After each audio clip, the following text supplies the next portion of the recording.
everybody and welcome to the ESI Digest, where we run through the biggest esports related business news stories of the week. I am your host, the sub-editor of Esports Insider, Tom Daniels, and we have 5 huge news stories for you. So we're going to be talking about Schalke 04 potentially selling its LEC spot and a little bit more details around that and the reason why. We're going to be talking about also OverActive Media announcing plans for a new esports venue. Garena Free Fire have also announced their esports roadmap for 2021, and Riot Games is launching its VCT Game Changers program. Finally, we're going to be talking about Twitch Rivals and its collaboration with Dunkin, also known as Dunkin Donuts. But before we jump into the digest, I do want to say that this episode is in partnership with We Are Nations, the esports wear and apparel firm. So we're really glad to have them on board once again. So we're starting off this digest with a massive story involving League of Legends and the LEC in particular. More in particular than that, Schalke 04 potentially selling its League of Legends franchise spot. Now, this came out initially through reports from LEC, which is a French newspaper, I believe. However, Schalke then have done like a Q&A and then Ask Me Anything in the future, and also issued a press release as well, saying that they are potentially looking at selling their LEC spot. Now, they've made it very clear that obviously this is not what they want to do. They see the value in esports and they see the long-term growth of esports as a whole. But for people who are unaware, obviously Schalke 04 esports is obviously owned by the football club, and the football club right now is going through some horrific financial troubles, to say the least. ESPN reported, I believe in December, that they are up to like 200 million, I believe it was euros, it might be pounds though, 200 million pounds or euros in debt, which is a massive, massive amount. Obviously, you know, the COVID pandemic probably didn't help, obviously not having fans around stadiums, and a lot of other probably factors came into that as well.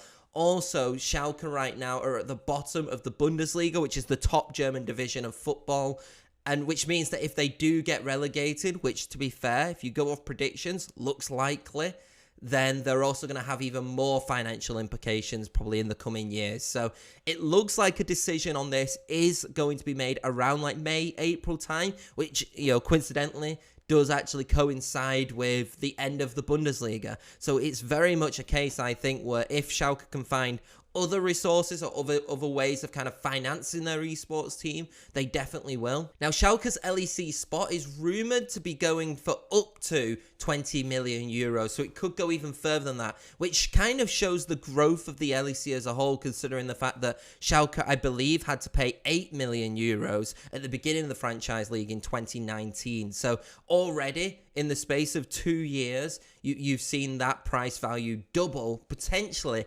even triple, which does show how esports and how League of Legends has developed in the few years, which it's kind of had this franchise system. I think this is certainly something to keep an eye on. Obviously, Schalke will be finishing at least the spring split. However, maybe summer might be a little bit more into doubt. They might have already made up their decision by then. But it's definitely something to keep an eye on, and it's definitely something which is very, very impactful. And I wonder how other kind of, you know, football club owned teams or sports owned teams kind of react to this, and how we can kind of see if there is a correlation, because obviously we talked about North, who were also owned by a football club, recently ceased its operations. So the traditional sporting world and the kind of the financial issues that has been having due to the pandemic is very much like bleeding into the esports scene as well. So it's a very like tumultuous time, and it is very interesting as well. The next story sees OverActive Media, the parent company of Toronto Defiant, Toronto Ultra, and Mad Lions, among others,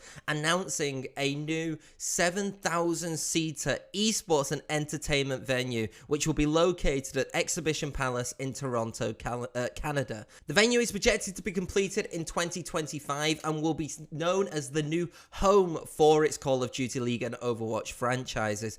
Also included in the venue, they've said, is a theatre-style entertainment and hotel complex as well. Now, this is crucial because OverActive Media are not only actually catering to an esports audience here, they very much highlighted that this is kind of an entertainment venue as well, and they'll be using it for like events such as in entertainment and in music also. So it's kind of this like Toronto hub, but at the core of it is this esports element. As I had just stated, when completed, the venue hopes to hold around 200 plus like events in esports, entertainment, and music. And actually, the total cost of this esports venue is around $500 million. So some serious money is being put into investing, not only kind of in like the media and entertainment landscape, but also into esports itself. I've got the press release here, and according to that release, the facility is expected to propel OverActive Media's vision to make Toronto and Canada a destination of choice for the global esports and gaming industry. So again, it's that esports focus,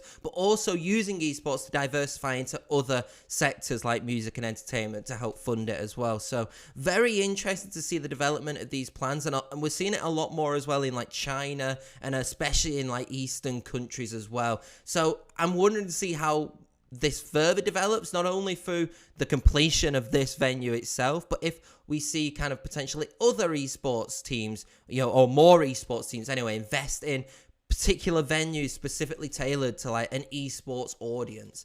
It's very interesting to see. It's time to talk about some mobile esports, and Garena Free Fire have announced its 2021 esports roadmap. Now, this includes, from what I'm seeing here from the announcement, the Free Fire World Series is set to return with 2 editions as opposed to 1 edition in 2019, and that'll be it taking place in April and November. Moreover, the publisher has launched a new event called Free Fire All-Stars, which is scheduled to take place in between those 2 World Series events. Now, this really highlights the growth of not just Free Fire, but mobile esports in general. So what happened kind of last year is that instead of having the World Series, Free Fire opted for a Continental Series. So they could do it a lot more in terms of online, with the pandemic kind of ruining, any chance of having like a physical live event.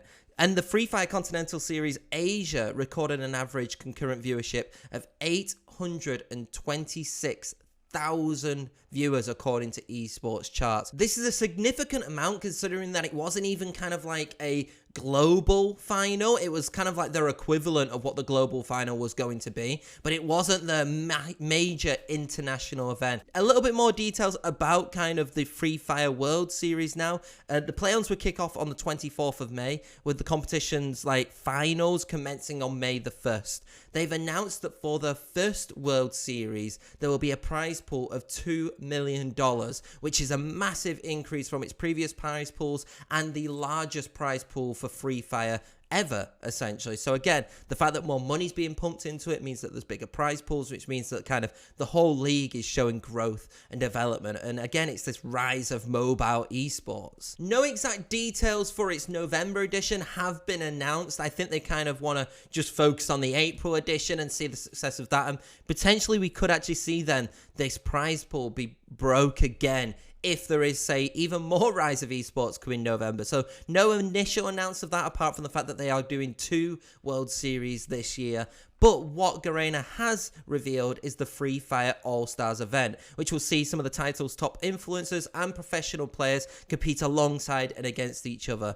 The only other details which they've kind of revealed is that the event is scheduled to take place in July, and that more details will be announced. But it's kind of, again, interesting to see that now not only are they doing like competitive esports, their competitive system, but similar to like League of Legends, for example, they're having like an all-star influencer event along with their esports professionals as well.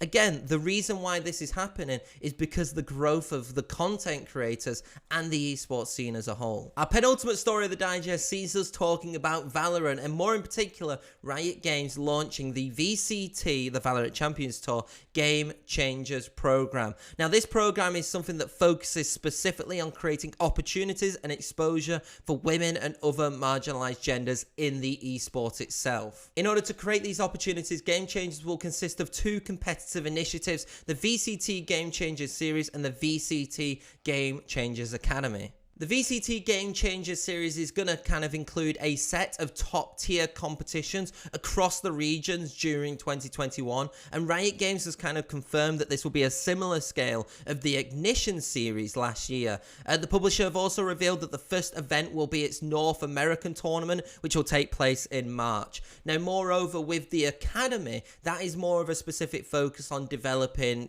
female and marginalized genders who are semi-professional and grassroots grassroots at that kind of level to kind of develop the esports ecosystem in Valorant even more. Apart from obviously Riot Games announcing its VCT Game Changers initiative and program, I think what's also crucial is that they announced that its series and its academy will basically be used to develop new players for the Valorant Champions Tour itself. Personally, I think this is a great initiative from Valorant. I think it provides more opportunities to females and marginalized genders, and I think it also kind of gives more opportunities to develop the ecosystem from a grassroots level as well. They're not just kind of targeting like the top tier female Valorant players, but they're also targeting grassroots and semi-professional as well, and I think that's the key of kind of building this ladder up. The final story of the ESI Digest is American coffee and donut company Dunkin, also known as Dunkin Donuts, teaming up with Twitch rivals North America for a series of custom activations. The partnership will see Dunkin really provide like exclusive challenges, rewards and events during Twitch Rivals tournaments throughout 2021.